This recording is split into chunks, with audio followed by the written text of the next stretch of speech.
Good morning, everyone. Today we start with the introduction of cost accounting part 2.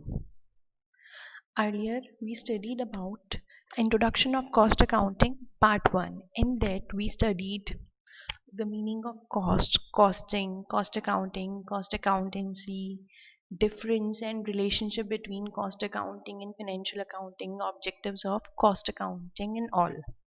So in this part 2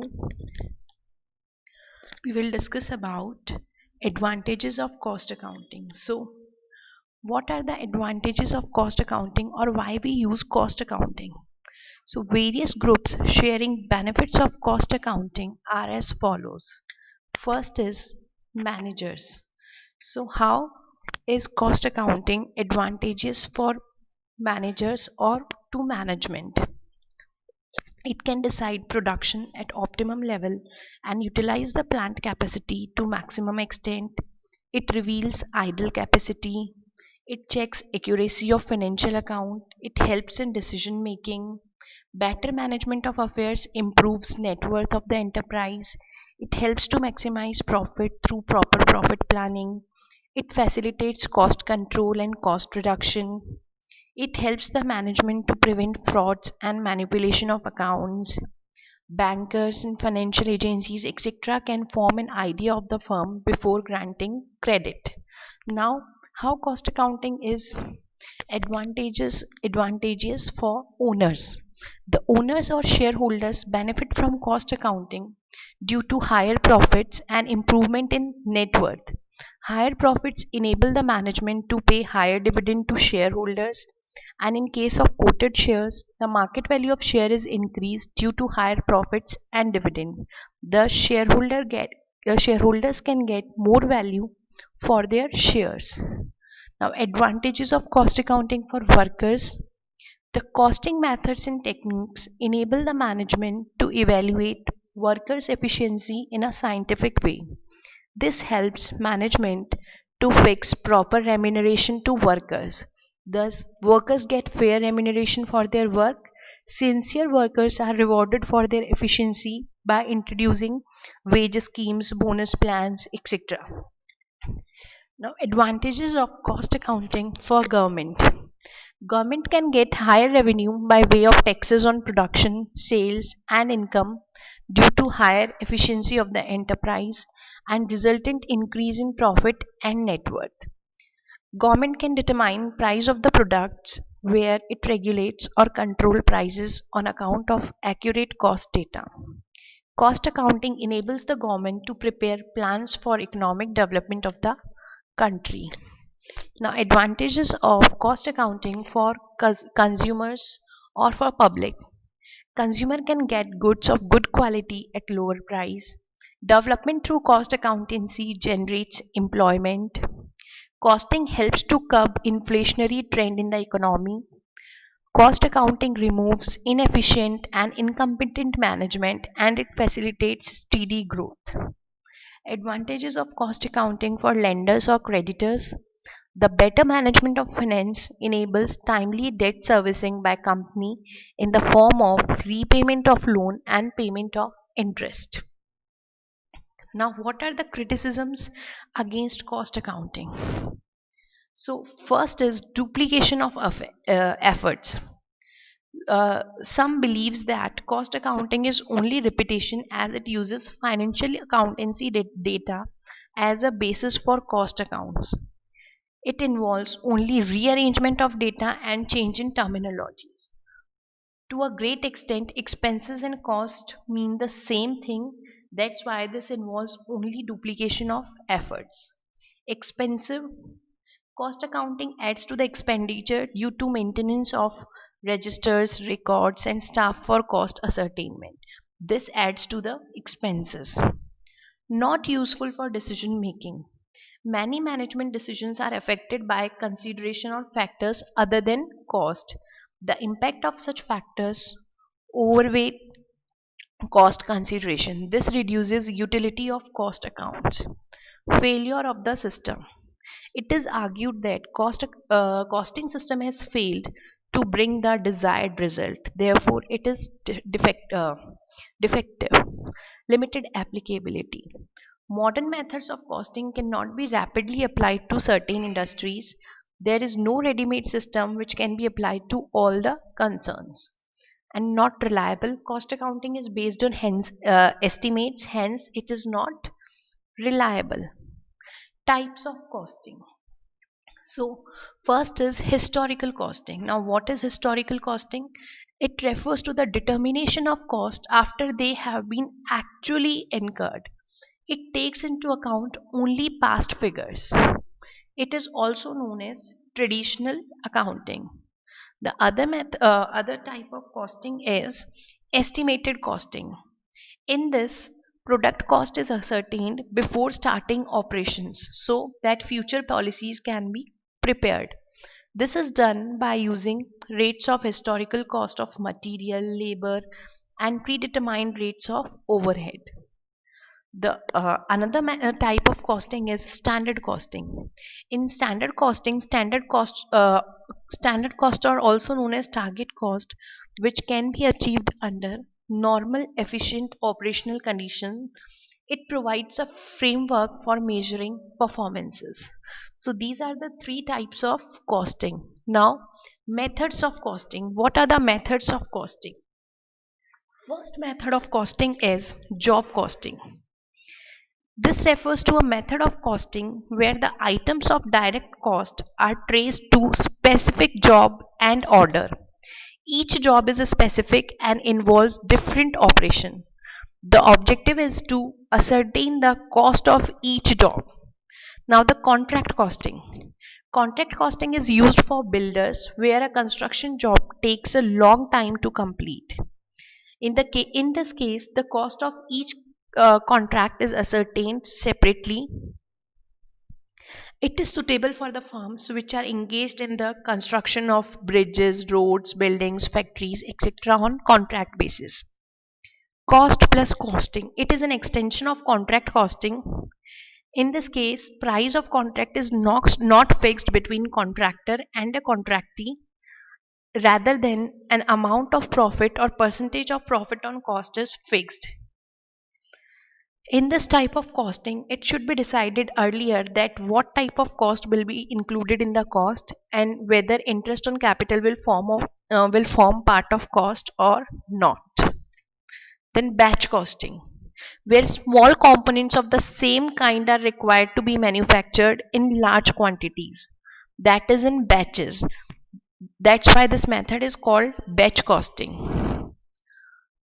For example, in a bicycle producing factory, if rims of bicycle are produced in batches of 5,000 each, the cost will be determined in relation to a batch of 5,000 rims. Process costing. In industries where a continuous process of production is carried and the product is homogeneous, the method of ascertaining the cost of the product is called process costing. This method is extensively used in steel, sugar, textile, chemicals, soap, vanaspati, paper, and paint manufacturing organizations. Then operation costing. It is an extension of process costing. This method of costing can be applied to those process industries where a process comprises a number of distinct operations. In such industries, the cost of each operation is determined instead of a process. Unit costing. This method is applied in undertaking which produce only one type of product. Example, mines, quarries, breweries. The cost is determined per unit of measurement with which the ultimate production is measured. Then operating costing. In service rendering undertakings, the method of costing used is known as operating costing, like transport, water supply, electricity undertaking, telephone services, and etc. Multiple or composite costing. In some cases, two or more methods of costing are used to determine the cost of the final product. In that case, we use multiple or composite costing method. For example, in case of automobile industry, The cost of the components will be determined through the batch costing method. But to arrive at the cost of the product, assembling cost will be used. Then assembling costing. This applies when a product consists of a number of parts and requires an assembly. For example, we assemble computer, uh, different parts of computers are purchased, then we assemble the computer. So in that case, assembling costing method will be used. Departmental costing. When there are many departments in a concern, then an effort is made to find the cost of each department in this method of cost accounting. Farm costing. Nature of production in farms is quite different from manufacturing of products in other industries. Therefore, cost in farm costing is classified in a different manner in farm costing. However, it is not so popular in India as most of cultivation is in unorganized sector. Now, the techniques of costing. First is marginal costing. In this technique, only variable costs are considered for decision making. Variable costs are those costs which vary in direct proportion of production. Absorption costing. It is a total cost technique. In this case, both the cost fixed and variable are charged to production. Direct costing. Only direct costs are charged to production. And uniform costing technique, when various undertakings under the same or different management in the same industry uses the same principles of costing. Cost concepts and conventions. So these are some terms which we should understand. First is relevant cost. Cost which is different for different objectives or alternatives is a relevant cost. It may be different in various alternates. Therefore, relevance of cost and revenue data are determined by the objects for which these data are used. Imputed or notional cost. This is also known as implicit cost or implied cost. This type of cost are not real, but it is included in total cost for decision making. Example of notional cost are rent of own building, interest on own capital, etc. Irrelevant cost or sunk cost. Cost which remain constant in all the alternates is known as irrelevant cost. Then opportunity cost, it is the cost of next best foregone alternative. Out of pocket or cash cost, these are the costs which are payable in cash. A manufacturer needs fund at least equal to such cash cost to run business smoothly. Conversion cost means total cost less cost of material consumed. In other words, we can also say that cost of converting raw material into finished goods is known as conversion cost. Shutdown cost. Such costs are the minimum amount of fixed cost which will be incurred even if the production is stopped for some time due to shortage of demand. Differential cost. Differential cost is difference in cost between two lines of action. Differential cost is relevant to decisions. Mostly this term is used for difference in total cost for production at two different levels of production.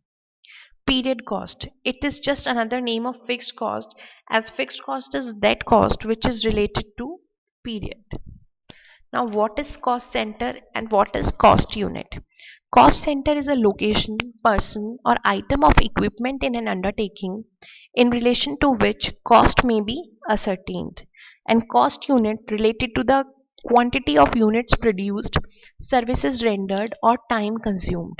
There may be many cost unit in one cost center. What are the characteristics of ideal cost accounting system? Cost accounting system should be technically sound. It should be flexible. The need for accuracy cannot be overemphasized. The system should ensure accurate information. Every information and report is valuable or useful when Only it is only if the same is furnished regularly or without undue delay. So there should be promptness in the cost accounting system. Comparability. The system should enable the management to compare the data with the past. Economy. The system should be economical.